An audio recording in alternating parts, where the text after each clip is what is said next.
Hi, ഇന്ന് നമുക്ക് നല്ല സോഫ്റ്റ് ആയ വെള്ളയപ്പം എങ്ങനെ തയ്യാറാക്കാമെന്ന് നോക്കാം.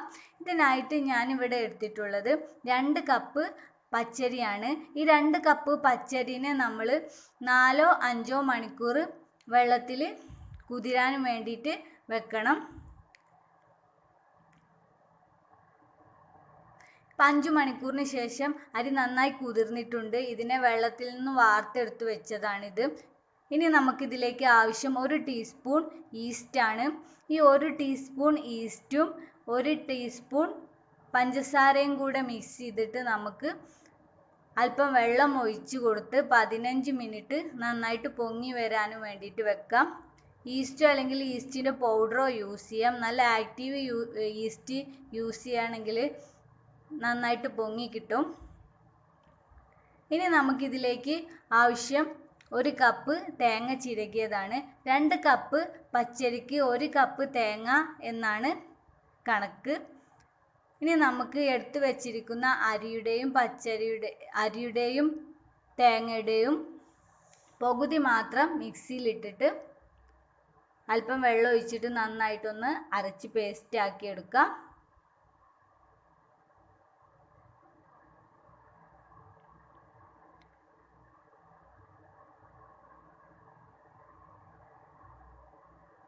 ഇപ്പോൾ നന്നായിട്ട് അരച്ച് പേസ്റ്റ് ആക്കി എടുത്തിട്ടുണ്ട്. ഇനി ഇതിനെ നമുക്ക് പാത്രത്തിലേക്ക് മാറ്റാം.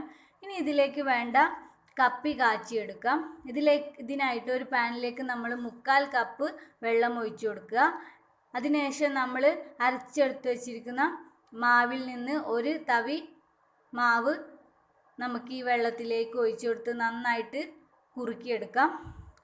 സ്റ്റൗവ് നമ്മൾ ലോ ഫ്ലെയിമിൽ ഇട്ടിട്ട് വേണം കപ്പി കാച്ചാൻ. ഹൈ ഫ്ലെയിമിൽ ഇട്ടാൽ മൊത്തത്തിൽ കരിഞ്ഞ് അടിയിൽ പിടിച്ച് വേറൊരു സ്മെല്ല് വരും. അത് നമ്മുടെ വെള്ളയപ്പത്തെ മൊത്തമായിട്ട് ബാധിക്കും. അതുകൊണ്ട് ലോ ഫ്ലെയിമിലിട്ട് നന്നായിട്ട് കുറുക്കിയെടുത്താൽ മതി.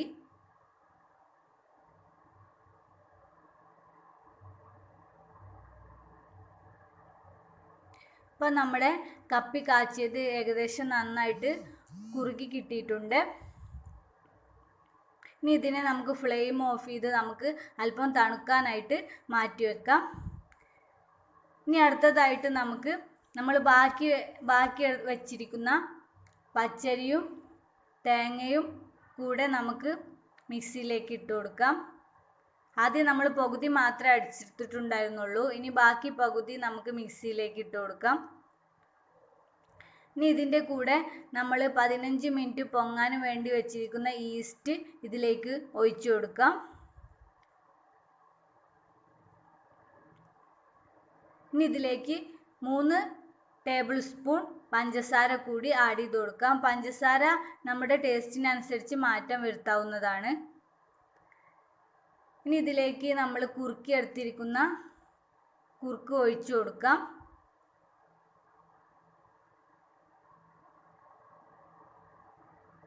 ഇനി ഇതിലേക്ക് ഒരല്പം വെള്ളം മാത്രം ഒഴിച്ചു കൊടുത്തിട്ട് നമുക്ക് നന്നായിട്ട് അടിച്ചെടുക്കാം. ഇനി ഇതിനെ കൂടെ നമ്മൾ നേരത്തെ അരച്ചു വെച്ചിരിക്കുന്ന മാവിലേക്ക് ഒഴിച്ചു കൊടുത്ത് നന്നായിട്ട് മിക്സ് ചെയ്തെടുക്കാം. നന്നായിട്ട് നമുക്ക് മിക്സ് ചെയ്ത് കൊടുക്കാം. നമ്മൾ തവി ഉപയോഗിച്ച് മിക്സ് ചെയ്യുന്ന സമയത്ത് നന്നായിട്ട് മിക്സ് ചെയ്തിട്ട് കിട്ടിയിട്ടില്ലെങ്കിൽ നമുക്ക് കൈ ഉപയോഗിച്ചിട്ടും മിക്സ് ചെയ്യാവുന്നതാണ്. കുഴപ്പമൊന്നുമില്ല. അപ്പോൾ നന്നായിട്ട് മിക്സ് ചെയ്തെടുത്തിട്ടുണ്ട്. ഇതിനെ ഒരു 7-8 മണിക്കൂർ നന്നായിട്ട് പൊങ്ങാൻ വേണ്ടിയിട്ട് വെക്കണം. നല്ല ആക്റ്റീവ് ഈസ്റ്റ് ആണെങ്കിൽ 4 മണിക്കൂർ കൊണ്ട് തന്നെ പൊങ്ങി കിട്ടുന്നതാണ്. ഇപ്പോൾ നമ്മുടെ മാവ് നന്നായിട്ട് പൊങ്ങി കിട്ടിയിട്ടുണ്ട്. ഇനി നമുക്കിതിലേക്ക് ഒരല്പം ഉപ്പ് ചേർത്ത് കൊടുക്കാം.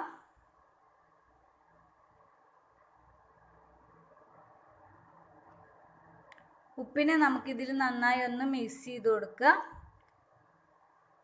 അതിനുശേഷം നമുക്ക് വെള്ളയപ്പം ചുട്ടെടുക്കാം. ആദ്യമായിട്ട് നമ്മൾ വെള്ളയപ്പ ചട്ടി നന്നായിട്ട് ചൂടാക്കുക. നന്നായിട്ട് ചൂടാക്കിയതിന് ശേഷം മാവിൻ്റെ ഒരു 1.5 തവി മാവ് നമുക്കിതിലേക്ക് ഒഴിച്ചു കൊടുക്കാം. ഓയിലൊന്നും തൊടേണ്ട ആവശ്യമില്ല. ഇനി ഇതിലേക്ക് നമുക്ക് കൈകൊണ്ട് ഇതിനെ നന്നായിട്ടൊന്ന് ചുറ്റിച്ചു കൊടുക്കാം. ഇനി നമുക്ക് മാവ് ഇതിലേക്ക് ഒഴിച്ചതിന് ശേഷം നമുക്ക് ലോ ഫ്ലെയിമിൽ ഇട്ട് കൊടുക്കാം. ഒഴിക്കുന്ന സമയത്ത് ഹൈ ഫ്ലെയിമിലും ഒഴിച്ചതിന് ശേഷം ലോ ഫ്ലെയിമിലും ആക്കി വെച്ച് നമ്മൾ മൂടി വെക്കാം. ഇപ്പോൾ നമ്മുടെ നല്ല സോഫ്റ്റ് ആയിട്ട് വെള്ളയപ്പം റെഡി ആയിട്ടുണ്ട്. ഇതിനെ പാത്രത്തിലേക്ക് മാറ്റി കൊടുക്കാം. നമുക്ക് ഇത്രയും ബാറ്റർ ഉപയോഗിച്ചിട്ട് നമുക്ക് 10-12ഓളം വെള്ളയപ്പം ചുട്ടെടുക്കാവുന്നതാണ്. നല്ല സോഫ്റ്റ് ആയിട്ട് കിട്ടിയിട്ടുണ്ട്. ഈ വീഡിയോ എല്ലാവർക്കും ഇഷ്ടപ്പെട്ടിട്ടുണ്ടെന്ന് വിചാരിക്കുന്നു. വീഡിയോ ഇഷ്ടപ്പെട്ടിട്ടുണ്ടെങ്കിൽ ലൈക്ക് ചെയ്യുക. ഇത് കാണുന്നവരാരെങ്കിലും സബ്സ്ക്രൈബ് ചെയ്യാത്തവരുണ്ടെങ്കിൽ സബ്സ്ക്രൈബ് ചെയ്യുക. Thank you for watching.